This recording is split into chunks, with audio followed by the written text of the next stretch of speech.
Everybody, this video will talk about throwaway trucks and keeper trucks and what's the difference, if any. you know, uh, I was looking at this Peterbilt 589 and comparing it to my truck, which is a Peterbilt 579. Do you know that these trucks have many parts in common? That 70 to 85% of the truck is the exact same truck. The only difference is obviously, the cab style and the hood.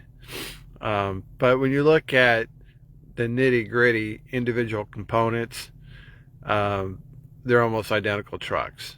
So you look at the engine could both be Cummins X15s, although you can get greater horsepower in a 589 over 500 horsepower, versus say a Peterbilt 579 that you may only have the horsepower set at 450, but it's still a Cummins X15 engine.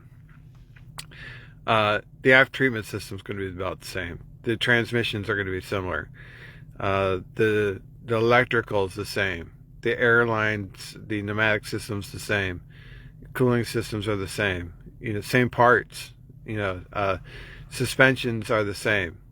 So these are like nearly identical trucks. Their only real difference, I mean, even the dashboard is identical. You have the smart wheel, you have the LCD screen, you have the stereo, and all your dashboard buttons are all the same. The bunk is the same. The cabinets are the same. The refrigerator's the same.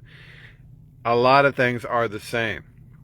Yet you'll see guys say or think that a truck like a Peterbilt 589 is a so-called keeper truck, while a Peterbilt 579 is a throwaway truck. I've heard guys look at like a Peterbilt 579 and say that that's a Tupperware truck, because the body is fiberglass or molded plastic, whatever it is, versus the bodies on a like a long nose Pete or a short nose Pete, it could be more aluminum metal based.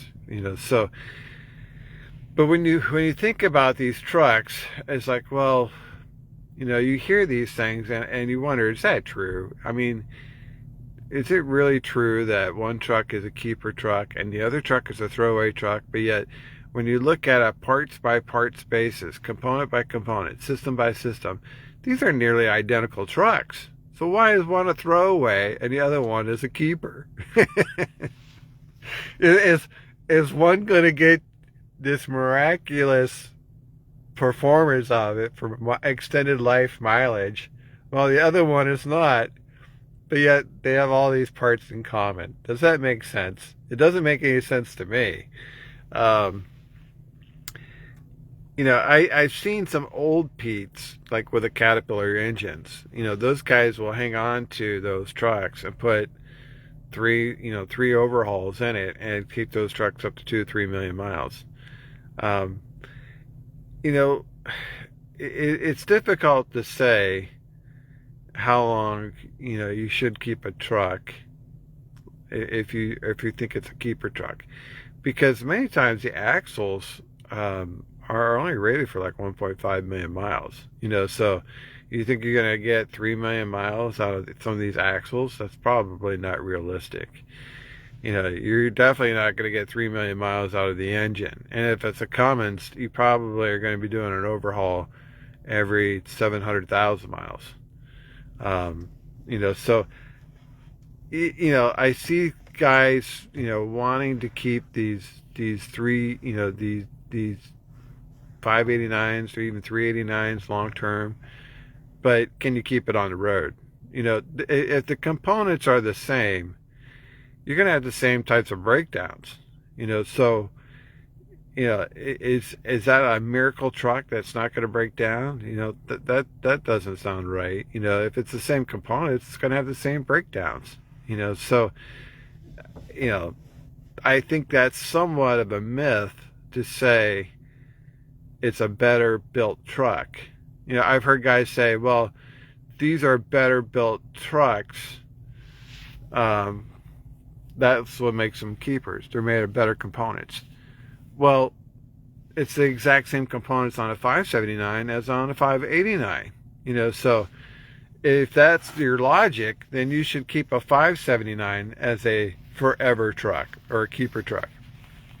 But you don't, and I think a lot of this is just marketing and what guys have bias towards, with what they just believe that that one truck is a keeper truck and the other truck is a throwaway truck.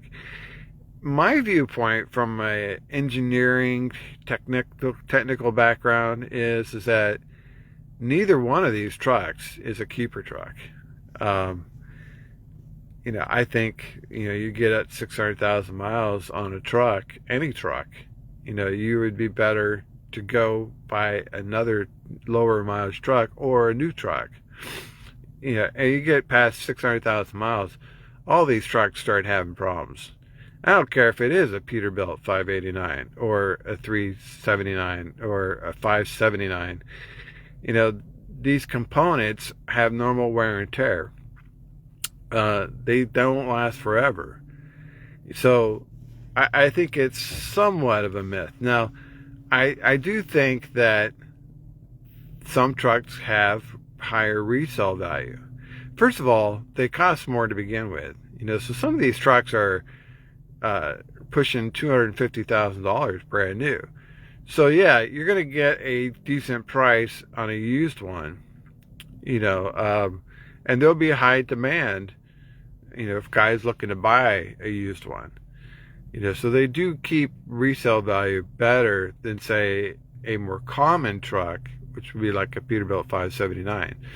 Those things drop in value rapidly, and it's supply and demand. There's a large supply, of 579s. So the larger supply, the lower the price. The lower the supply, like you get into these 589s, there's higher demand and lower supply, so prices are going to stay good. Demand's always going to be there for those trucks, and guys are going to be willing to do rebuilds and engine replacements because I think primarily is because the high price of those trucks to begin with. They may not be throwaway trucks because they're very expensive to buy brand new. They're not necessarily throwaway trucks because they have miracle components. I think that's the difference. So like say you could buy a Peterbilt 579, a used one, for less than $100,000, for example.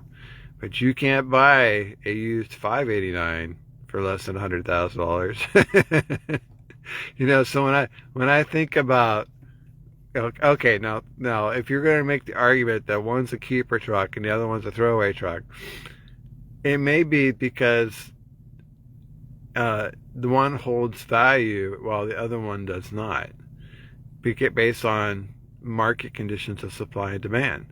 It's not because one truck is better than the other truck, because again, 70 to 85% of the components are the exact same. In many ways they're the exact same truck, just a different sleeper on it, and a different hood. But other than that, they're like the exact same truck. Yet one retains value and the other one does not. One is considered a keeper truck and the other one is not. So I would just say that the 589s are very sharp looking truck, very sharp looking. Is it the right tool for the job? That's what I would be looking at from a businessman standpoint. It's like, look, the 579 is made for dry van and reefers. The 589 probably is more suited for flatbed, special haul, oversized, things like that. You start getting into these trucks, mismatching equipment,